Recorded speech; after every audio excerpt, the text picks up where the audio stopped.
Hai semua, perkenalkan nama saya Anggi Ferdia Chandra Nasution dari Prodi Musik Fakultas Bahasa dan Seni Universitas Negeri Medan Istanbul 2020. Nah, di sini saya akan menjawab sejumlah pertanyaan mengenai statistik. Yang pertama, di mana saja lembaga, organisasi, lapangan pekerjaan yang membutuhkan statistik?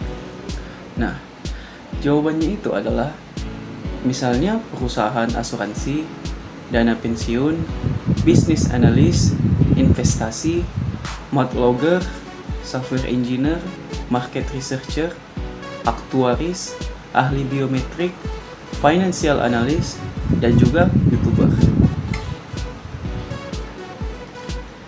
Dan untuk pertanyaan kedua adalah jelaskan kegunaan atau manfaat statistik di lokasi, organisasi, atau lapangan pekerjaan yang sebelumnya. Oke. Untuk perusahaan asuransi, statistika bertugas menghimpun data yang mengarah pada tren atau kemungkinan yang sangat berguna untuk pihak penyedia asuransi dalam menentukan bagaimana mengarahkan pengguna asuransi di masa depan. Lalu ada dana pensiun. Nah, di sini jika melihat prospek dari OJK, perhitungan yang dilakukan dalam mengatur dana pensiun harus terdata dengan baik. Oleh sebab itu, statistik sangat diperlukan dalam program ini. Lalu untuk bisnis analis, seorang bisnis analis bertugas dalam melakukan analisis dalam kegiatan bisnis sehingga bisa mencapai target dari sebuah goals perusahaan atau organisasi. Bekerja sebagai bisnis analis, kamu dituntut untuk mempunyai kemampuan dalam dokumentasi, keterampilan teknis yang kuat, manajemen planning, dan manajemen organisasi sehingga bisa berkolaborasi dalam tim. Lalu ada yang disebut dengan math logger. Seorang math logger berperan penting dalam pengeboran minyak dan gas dengan cara mengumpulkan informasi dari sampel batuan dan membuat log secara rinci. Kamu akan bertugas dalam memantau dan mencatat aktivitas pengeboran dan memberikan informasi kepada tim pengeboran selama ekstraksi berlangsung. Sebagian besar math logger bekerja di lepas pantai, terutama di perusahaan minyak dan perusahaan jasa. Dan selanjutnya kita ada software engineer. Setiap kali kamu menggunakan aplikasi maupun membuka halaman website, tentunya itu merupakan salah satu hasil karya dari seorang software engineer. Kebutuhan akan software engineer semakin meningkat untuk membangun suatu perangkat lunak untuk membantu kehidupan melalui teknologi.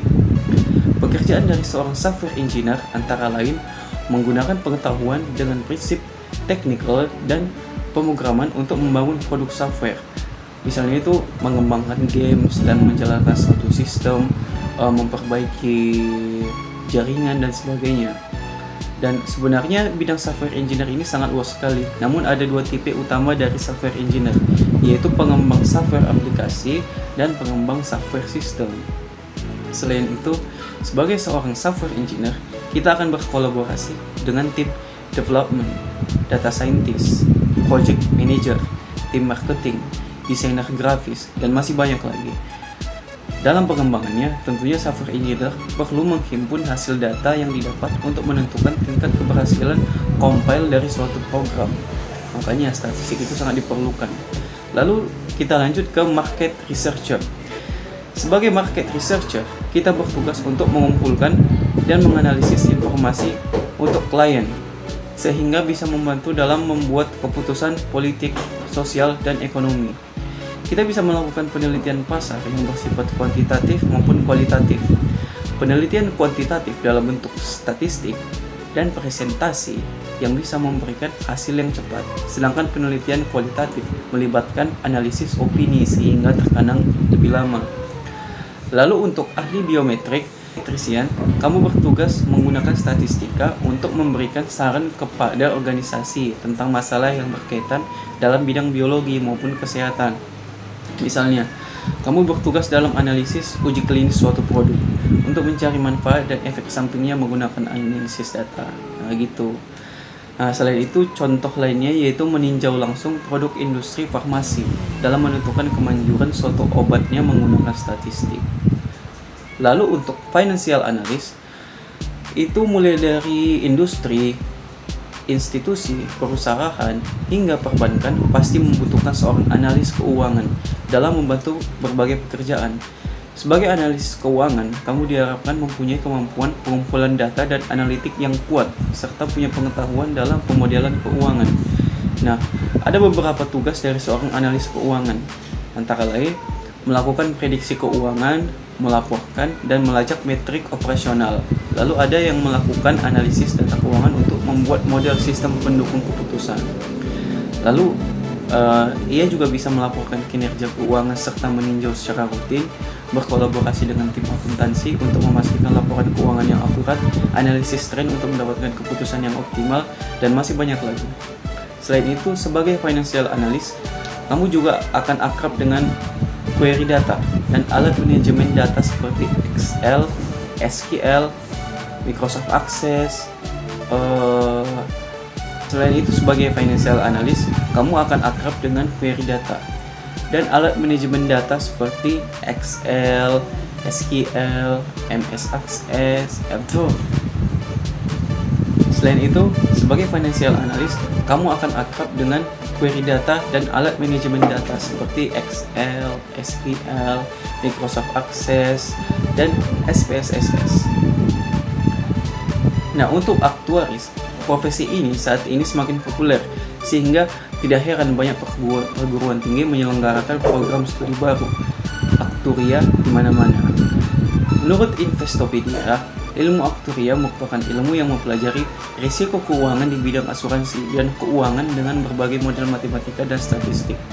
Ilmu aktuaria bermanfaat dalam mendefinisikan, menganalisis, dan mengucapkan program keuangan dari peristiwa di masa depan yang tidak ada kepastian. Dengan menggunakan ilmu ini, tentunya sangat bermanfaat untuk mengukur suatu risiko yang terjadi menggunakan analisis probabilitas, sehingga dampak finansial bisa ditentukan.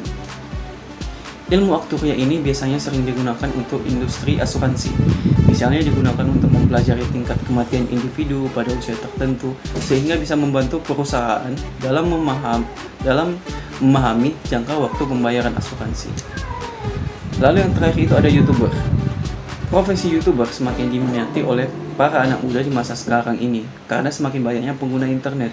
Tidak heran profesi ini semakin menjanjikan.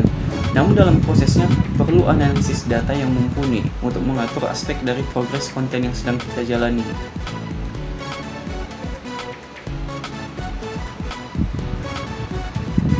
Lalu pertanyaan selanjutnya, kenapa kita harus mencari rata-rata atau mean dari data statistik? Oke.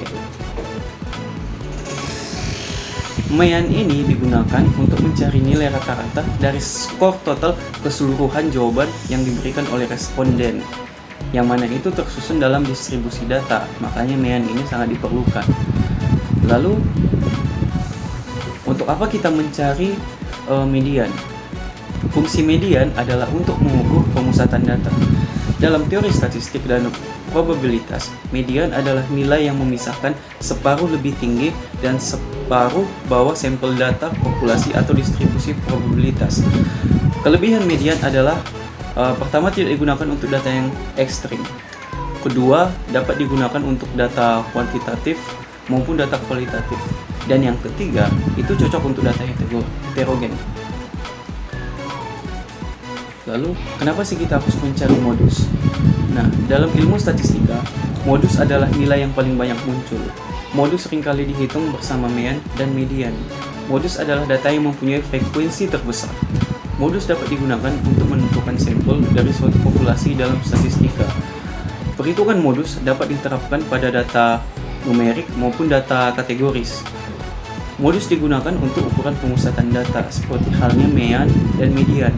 Modus adalah informasi penting dalam suatu variabel atau populasi acak.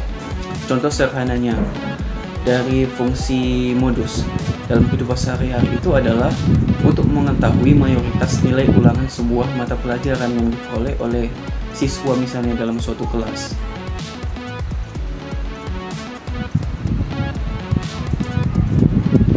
Oke, pertanyaan selanjutnya, jelaskan mengapa setiap jurusan atau prodi memberikan mata kuliah statistika selain kegunaan atau manfaatnya untuk penelitian, skripsi, tesis, disertasi, atau jurnal proceeding internasional maupun nasional atau lokal. Oke.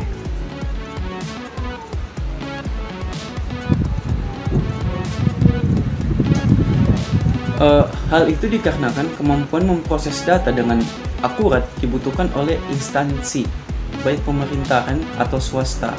Nah, agar bisa memberikan informasi atau mengambil keputusan dengan tepat berdasarkan data yang ada, misalnya informasi mengenai perhitungan hasil pemilu atau pemutusan pembuatan suatu kebijakan berdasarkan data jenjang pendidikan penduduk Indonesia.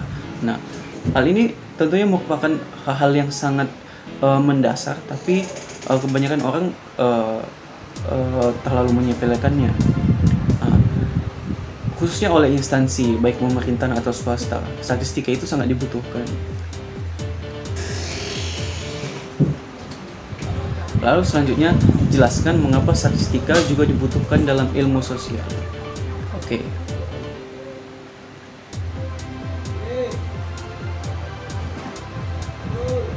Dalam penelitian sosial, statistik digunakan peneliti untuk menyusun, meringkas, serta menyederhanakan data. Misalnya dalam penelitian sosial berupa survei, data yang didapatkan peneliti bisa juga sangat banyak dan beragam. Dengan menggunakan statistik, data yang didapat peneliti tersebut bisa disusun, diringkas, serta disederhanakan agar lebih mudah diolah. Selain itu, manfaat statistik dalam penelitian sosial adalah mempermudah proses penarikan kesimpulan sesuai teknik penarikan sampel tertentu. Itu maksudnya statistik dapat digunakan peneliti untuk memprediksi atau membuat keputusan mengenai beberapa karakteristik dari populasi yang menjadi pusat perhatian. Begitu.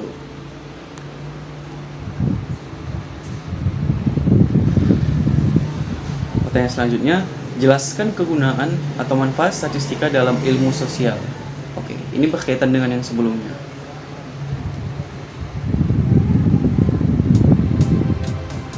Di sini kita bisa uraikan. Dalam ilmu sosial itu, statistika berfungsi menggambarkan data dalam bentuk tertentu serta menyederhanakan data yang kompleks. Lalu, statistika digunakan sebagai teknik untuk membuat perbandingan, mengukur besaran dari suatu gejala sosial yang ditemui. Lalu itu juga bisa menjadi penentu hubungan sebab akibat untuk melihat ada atau tidaknya perbedaan antara kelompok yang satu dengan yang lainnya berdasarkan hasil penelitian, dan juga bisa bermanfaat untuk mengukur hubungan antar variabel dalam penelitian. Dan fungsi lainnya itu bisa digunakan untuk memprediksi atau membuat perkiraan mengenai suatu hal di masa mendatang. Dipakai secara teknis juga untuk menguji hipotesis, sehingga itu juga bisa membantu peneliti dalam mengambil keputusan apakah akan menerima atau menolak hipotesis tersebut. Lalu bisa juga menyajikan informasi atau data rujukan yang diperlukan peneliti, meningkatkan kecermatan dalam proses pengambilan keputusan. Begitu. Ya.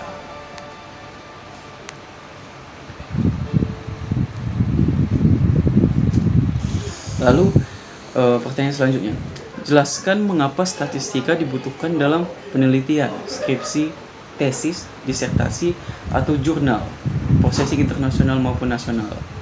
Oke.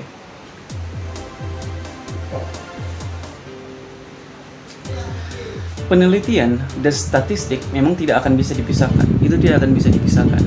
Meskipun ada jenis penelitian lain yang tidak membutuhkan peranan statistika yang dominan, itu penelitian kualitatif. Namun untuk bisa menghasilkan kesimpulan yang bisa digeneralisasikan ke populasi yang lebih luas, diperlukan ilmu statistika. Penelitian yang demikian merupakan penelitian kuantitatif dengan paradigma positivistik, yakni suatu gejala itu adalah nyata jika bisa dilihat, diukur, dan diklasifikasikan.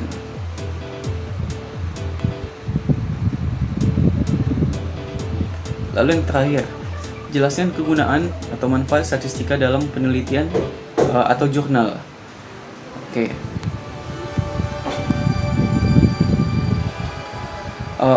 Peran statistik dalam penelitian itu adalah kita dapat membayangkan kira-kira pada bagian apa statistika itu dulu dibutuhkan.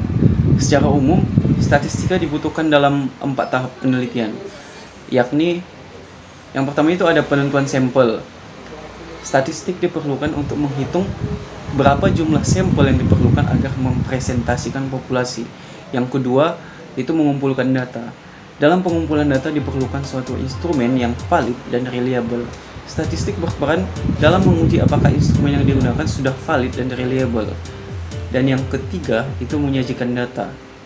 Dalam menyajikan data yang begitu banyaknya, diperlukan suatu teknik agar data tersebut lebih interaktif atau mudah dipahami oleh orang awam. Misalnya dengan dibikin tabel atau dibikin diagram, tentunya untuk memudahkan. Lalu yang keempat itu adalah analisis data. Tentu saja kegunaan utama statistik adalah untuk analisis data dalam menguji hipotesis. Dalam hal ini ada beberapa teknik yang digunakan, seperti regresi, ANOVA, SEM, dan lain-lain. Oke, sekian penjelasan dari saya. Semoga dapat membantu dan menambah ilmu teman-teman sekalian. See you!